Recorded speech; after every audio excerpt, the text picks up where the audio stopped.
আসসালামু আলাইকুম। Nahid Swiss cooking রুমে স্বাগতম জানাচ্ছি আজকের রেসিপিতে। আজ আমি বানাবো ডিম পাকন। এখানে 1 কাপ চালের গুঁড়া নিয়েছি। এর বদলে আপনারা আটা বা ময়দা ব্যবহার করতে পারেন। সাথে 1/4 কাপ সুগার। এটা দেওয়ার পরে এখানে আমি 1 চিমটি পরিমাণ লবণ দিয়ে নেব।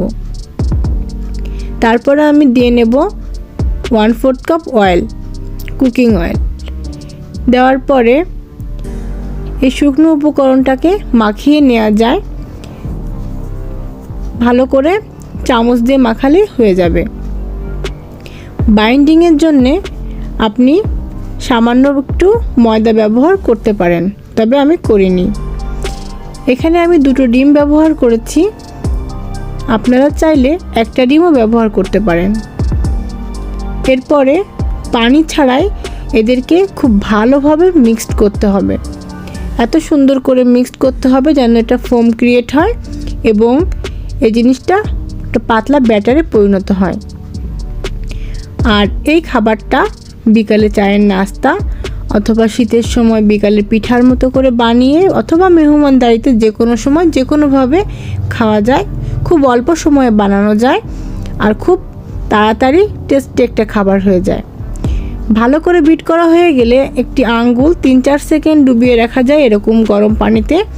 এটা দিয়ে আবার বিট করতে হবে। পানির পরিমাণ 1/2 কাপেরও কম। ব্যাটারটা খুবই পাতলা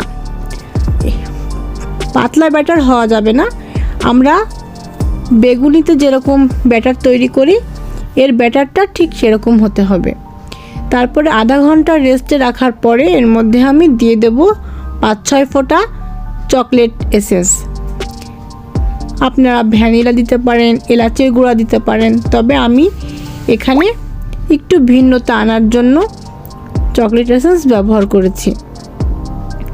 একদম শেষে 1 চিমটি বেকিং পাউডার দিয়েছি। এবার থাকছে একটি টিপস। এই পিঠাটা ভাজার সময় তেলটা গরম করে নিতে হবে। তেলটা গরম হয়ে গেলে তারপরে চুলার আঁচটা কমিয়ে দিতে হবে। দিয়ে 1 চামচ পরিমাণ ব্যাটার দিয়ে পাশ থেকে তেল পিঠার উপর ছড়িয়ে দিয়ে ভাজতে হবে। এতে করে পিঠাটা অনেক সুন্দর ফুলবে।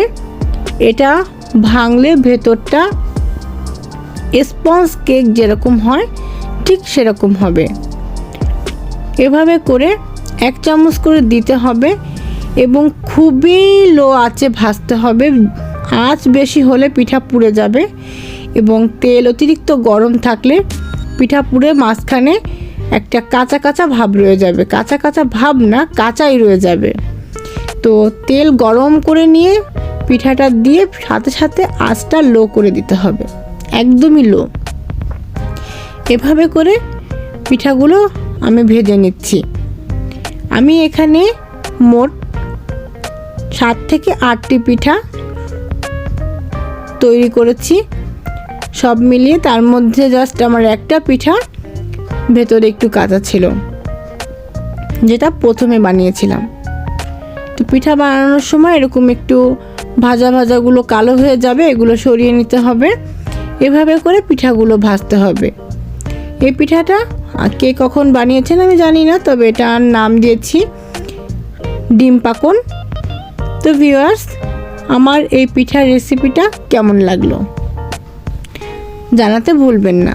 যদি ভালো লাগে তবে সাবস্ক্রাইব করবেন, পাশে থাকা বেল আইকনে ক্লিক করে দিবেন এবং নিয়মিত ভিডিওটি পেতে অবশ্যই বেল আইকনে ক্লিক করবেন, লাইক কমেন্ট করবেন, ভালো লাগলে শেয়ার করবেন। চালের গুঁড়া ব্যবহার করার কারণে পিঠাটা অরিজিনাল খুব টেস্টি একটা পিঠা হয়েছে। আর আতপ চালের গুঁড়া হওয়ার কারণে পিঠাটা একদম মনে হয়েছে যে এক টুকরা কেক খাচ্ছি, সেই সাথে ডিমের ফ্লেভার। খুব দারুণ একটা টেস্টি পিঠা এবং হেলদি।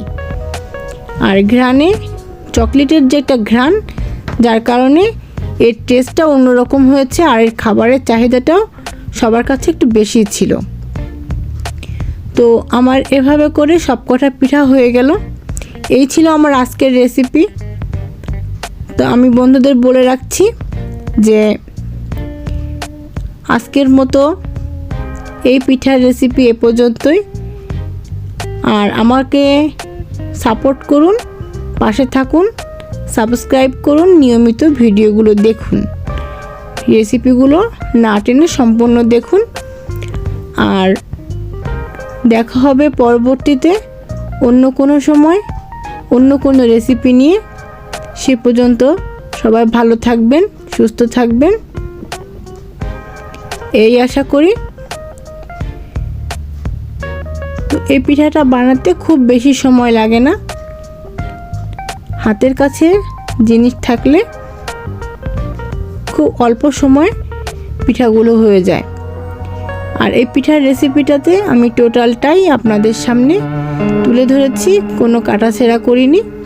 ভিডিওটা সম্পূর্ণ আমি একটু ফাস্ট করে নিয়েছি, এটাই।